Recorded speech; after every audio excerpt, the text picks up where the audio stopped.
And I love when AOC unquote. lectures Elon Musk about not being intelligent. I'm like, oh, she's such a genius. You know, I'm inspired by her every word. You were in the bar. You were in a bar. Yeah. You were in a bar, AOC. Well, that's Calm the only down thing and she not and to I have have a in drink, common. to serve one. Exactly. All right. Alina Halba, thank you. When we come back. Quote, what intellectual thought? When she was asked about me. Quote, what intellectual thought? You were in a bar. You were in a bar, AOC, and not to have a drink, but to serve one. And I want you all to understand, I don't care what this woman says about me, but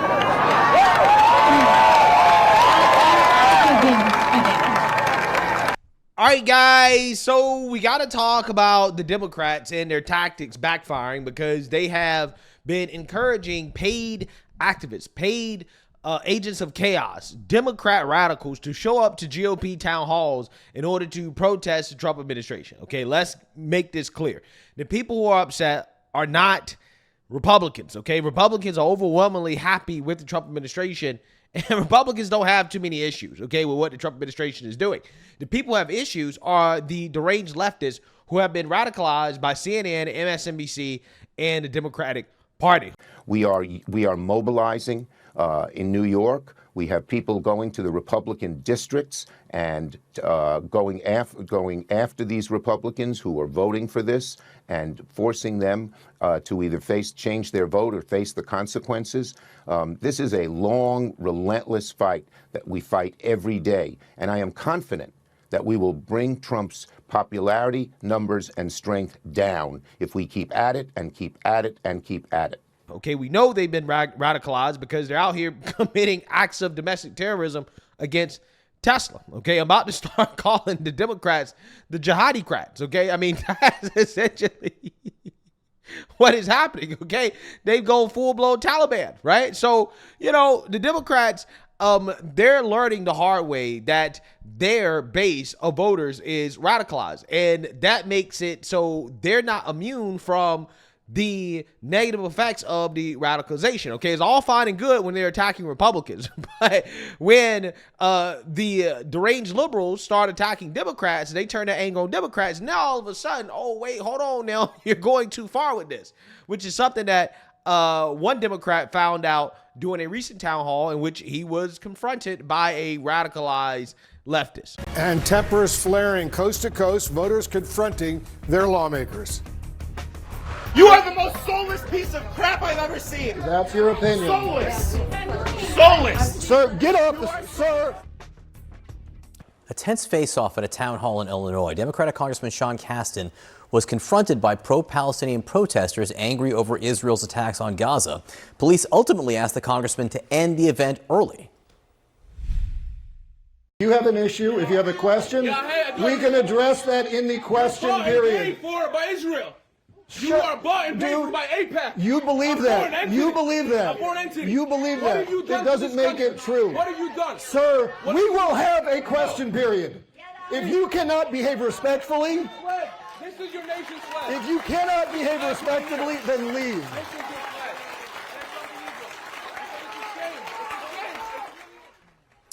With us now is Democratic Congressman Sean Casten from Illinois. Congressman, good morning to you. What happened? Good morning. Well, the whole thing just makes me sad. I've prided myself. I've been elected now for over 6 years in this job. I've done about a town hall a month on average. And since the Trump election, we've moved that to a town hall a week. So this is actually the 5th town hall that I've held since the election, driven by just huge concern that people have about the unlawfulness, the attacks on the Constitution. And that was what the room came to hear. Unfortunately, there were a small group of people who decided to get up and disrupt on an issue that they disagreed on, and it's in their rights. I mean, no politician wins 100% of the votes, but ultimately the police felt that there was a risk to public safety and continuing because there was so much disagreement, with some of the protesters in the room, and I defer to the police in making sure that people stay safe. So we had to end, which is unfortunate. Correspondent Arlette Zine joins us now with the very latest. You know, Arlette, you have to wonder how productive these town halls are at this point when they devolve so quickly. At the same time, though, I mean, these lawmakers need to be talking to their constituents. That's right. And Congressman Sean Casten was on our air in the last hour and actually said he thinks that these town halls need to continue. He said that they're vital for civil discourse and disagreement. But he did acknowledge that maybe they need to work with law enforcement to make sure that these town halls are safe if there are going to be disagreements, either with the lawmakers or constituents who have gathered there. But right now in this moment, neither party is immune from hearing this frustration from voters. You heard the pro-Palestinian protesters there confronting Congressman Sean Casten. You've also heard Democrats who have heard from constituents that they're upset that they're not doing more to push back on Trump. And on the Republican side, a lot of lawmakers who are holding town halls are hearing criticism about the DOJ cuts that Trump has been making. Here's one of those moments with Wyoming Congresswoman Harriet Hageman just last night. What DOJ is doing is it's the closest thing to it is the closest thing to zero-based budgeting that we've seen. Why would you be opposed to us looking on a line-by-line basis whenever you... From an immigrant from South Africa who wasn't elected! So that's just a sample of the voter frustration that these lawmakers are hearing. And of course, town halls have been a staple of American politics, especially in that first year into a new administration. So it's likely that they're... Yeah, so again, you're hearing the Democrats and their disdain for African immigrants come up once again. The xenophobia of the Democrat Party is out of control, really. I'm so serious, okay? I'm so serious. And again, Democrats have radicalized their base so much. Oh yeah, go out, you go to those town halls, you show up to those town halls. The radicals are now showing up to Democrat town halls, and now they're asking questions about, hey, Democrats, you're telling us that everything that Trump is doing is so bad. They're gonna cut our Social Security. They're gonna cut our Medicare. They're gonna cut our Medicaid. Right? This is what they're doing. Again, all lies, right? All lies from Democrats. But these lies, again, have radicalized their ignorant voters, right? So their voters, again, thinking with their emotions, shows up to these town halls where Democrats are hosting, and now they're taking out the anger on the Democrats, okay? In fact, Elissa Slotkin, who is now trying to brand herself as a moderate centrist Democrat, which she's not, okay? We're going to get into that. But she was confronted by one of her voters about why isn't she being more radical like AOC and Jasmine Crockett, okay? And Elissa Slotkin is going to take this moment to take a shot at AOC and Jasmine Crockett and the other radical Democrats, Bernie Sanders as well, too, in response to this question from one of her voters. Take a look. On the same week that a poll showed Democrats with a dismal favorability rating of only 29%, many are facing voters face-to-face at what are becoming very fiery town halls. We're talking shouting matches, lots of booing, constituents voicing their concerns about White House policies and how Democrats are reacting or not reacting enough to them. In Michigan, Senator Elissa Slotkin took a question on where the party is heading when it comes to leadership. All of those things require me to be more than just an AOC. I can't do what she does because we live in a purple state and I'm a pragmatist. Everyone you mentioned has a lot of words, but what have they actually done to change the situation with Donald Trump? Yeah, so you seen that, you heard that. Now, I found this shot from Elissa Slotkin at AOC to be fascinating because I told you guys the Democrat Party is in a full-blown political civil war to choose what type of party they want to become, okay? Do they want to be the party of radical, woke extremists, right? The AOCs, the Jasmine Crotchets, the Ilhan Omars, the Rashida Tlaibs of the world, okay? Or do they want to be a party of common sense, an actual moderate party? Elissa Slotkin is trying to present herself as a moderate, as that option, but really she's not, okay? She's just another Trump deranged, lunatic Democrat, okay, who is far left, right? She is far left. She might not be as far left as AOC, but she's pretty far left. And the reason why you know she's far left is because she can't answer the basic question. Would you say no men in female sports? Well, I think it's an issue of fairness. I completely agree with you on that. It is an issue of fairness. So it's deeply unfair. I revere sports, and so the issue of fairness is completely legit. Senator, do you agree with Governor Newsom? Well, look, I think, you'll have to talk to Mr. Newsom and his podcast, and we're all talking about it now because it's, good controversy. For me, I grew up playing 3 seasons of sports. In Michigan, sports is like our religion, right? I wouldn't be here, I think, without the leadership training that I got in women's sports. But for me, it's like, let the local community figure this out, right? In Michigan, we have a process in place where if someone who's born a boy wants to play in women's sports, you have to get a waiver. We've had it happen 2 times in our entire state. So let the local communities, just like everything with schools, handle that issue. For me, though, I think, this issue is being sort of brought up in order to make sparks and see sparks fly. Yeah, so again, not a moderate, right? Not a moderate at all. Okay, if you can't give a straight answer to that question, okay, if you cannot agree with 80% of the American people when it comes to that issue, you're not a moderate. And let's not forget, she also voted to impeach President Trump. So again, she's not somebody that is interested in working with President Trump. She is one of these Democrats that participated in the impeachment hoax against the president during his first administration when she was still just a rep.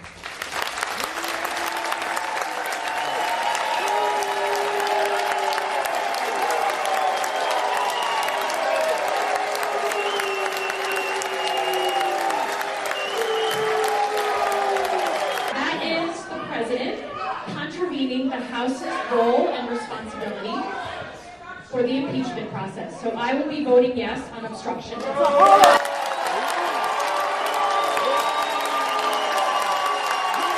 Okay, and you have Megyn Kelly sounding the alarm on Elissa Slotkin, this whole, I'm a moderate thing. This woman is a former CIA agent posing as a moderate. But again, she's woke, okay? She is radical, and she's trying to hide it, right? As, again, the Democrats are currently infighting about who's going to have control of the party. Just understand that the winner of this civil war between the Democrats, the political civil war, is still going to be far left, right? That is my point. So without further ado, let's get into this. Giganders, you did not elect a moderate. And anybody thinking about this person as any sort of a moderate needs to reassess ASAP. I'm a CIA officer recruited after 9/11. I did 3 tours armed in Iraq alongside the military, and have worked for 4 different secretaries of defense, both Democrat and Republican, proudly. I'm also a Democrat representing a state that Trump won, right? We both won on the same ballot. Do you agree that there are some orders that can be given by the commander-in-chief that would violate the U.S. Constitution? Senator, thank you for your service. But I reject the premise that President Trump is going to be giving illegal orders. No, I'm not saying he will, but do you believe there is such a thing as an illegal order that Joe Biden or any other president, Donald Trump, could give? Is there anything that a commander-in-chief could ask you to do with the uniformed military that would be in violation of the U.S. Constitution? Senator, anybody of any party could give an order that is against the Constitution or against the law. So are you saying that you would stand in the breach and push back if you were given an illegal order? I start by saying I reject the premise that President Trump will be giving you've done your any genuflecting illegal to him, orders but at all. This isn't a hypothetical, okay? Your predecessor in a Trump administration, Secretary Esper, was asked and did use uniformed military to clear unarmed protesters. He was given the order to potentially shoot at them. He later apologized publicly for those actions. Was he right or wrong to apologize? Senator, I was there on the ground. I saw that. I understand, and I respect that. Was he right or wrong to apologize? I'm not going to put words in the mouth of Secretary Esper or anybody else. He said them himself. You don't have to. What are you scared of? Did he do the right thing by apologizing? I'm not scared of anything, Senator. Then say yes or no. You can say no. Have you been personally involved in discussions of using the U.S. military active duty inside the United States? Senator, I'm fine. I'm glad we finally got to the topic of border security equaling national security because it's been abdicated and ignored for the last 4 years. That wasn't my question. And you're going to be in charge of 3 million people. The active duty that I know you care about, I believe you care about. So have you been in conversations about using the active duty in any way, whether it's setting up in detention camps, policing dangerous cities? Have you been involved in any of those conversations? Certainly, I have been involved in conversations relating to doing things this administration has not, which is secure the southern border and not allow floods of illegals to enter our country through an invasion that threatens the American people. It's just so irritating. It makes my blood boil. I get that. Okay, you've done your genuflecting. You've done your genuflecting. What are you scared of? Then say yes or no. I believe you care about them. I believe you. I think we both care about them. We both care about the military. Sir, I get it. You're filibustering. Everything's so pejorative, so condescending. You're genuflecting. You're filibustering. What are you scared of, you P word? But I totally have the same respect for the military as you do. I'm basically the same as you are. I went as a CIA analyst to Iraq to help with intelligence, and that's basically the same as strapping a gun on my back and going and actually having to shoot bad guys. So I'm one of you. I get it. I, Elissa Slotkin, will acknowledge that you might actually care about the military. I have decided you might be sincere in that. F you, Senator. She's truly she's, I guess, a wolf in sheep's clothing. A partisan in nonpartisan's clothing. I'm not sure exactly how I want to say it other than don't trust her. Don't buy her little moderation act. And understand what you've elected. Because I think Michiganders genuinely believe that this would be somebody who possibly could work with Trump, who wouldn't have TDS, who could go to Washington and represent the people who don't hate him, who actually voted for him for president, but aren't necessarily Republicans or diehard MAGA, right? You made a mistake there, my friends. You had a great Republican candidate. You rejected him. That's fine. You could rectify it the next time around. And I really, really, really hope you do. You have the possibility of doing that now. And I really, really, really hope you make a better choice, because this woman is nasty. She's a nasty person. The way she spoke to him about his military service, I will deign to tell you that your love for the military is real. I believe you. Who gives a shit whether you believe Pete Hegseth cares about the troops? Who gives a shit? How dare you say that to a man who's been deployed 3 times to Gitmo, to Iraq, to Afghanistan, and has laid his life on the line for his country? How dare you speak that way? And then get out there and talk to the rest of us like we're these know-nothing little teenagers. And that's the only reason why we voted for Trump, because our brains aren't fully developed. Long story short, Elissa Slotkin, thumbs down. Yeah, I agree with Megyn Kelly, right? This woman is a wolf in sheep's clothing, 100%, okay? There's a reason why Democrats picked her to give rebuttal to Trump, because the establishment Democrats are trying to go in her direction, right? Where, again, they're trying to put out this person that pretends to be a moderate, but, again, she's not. She's far left. She's, again, not as far left as AOC and Bernie and Jasmine Crotchet, but far left, right? Very far left. And I think that's what people got to understand, that the Democrat primary will be entertaining, okay? But there will be a lot of fakers, okay? We already know that Gavin Newsom is a fake, okay? This woman is also a fake. She will probably end up trying to run, right? All the so-called moderate Democrats are fake, right? 100% they're fake. So, again, I enjoy the civil war between the so-called moderates and the AOCs, right, the progressives. But understand, again, it's not moderate versus far left. It's far left versus socialists and communists. That's what it is. So, hey, let me know what you guys think. Make sure you like, comment, and subscribe. Most importantly, share a Black conservative perspective. Peace.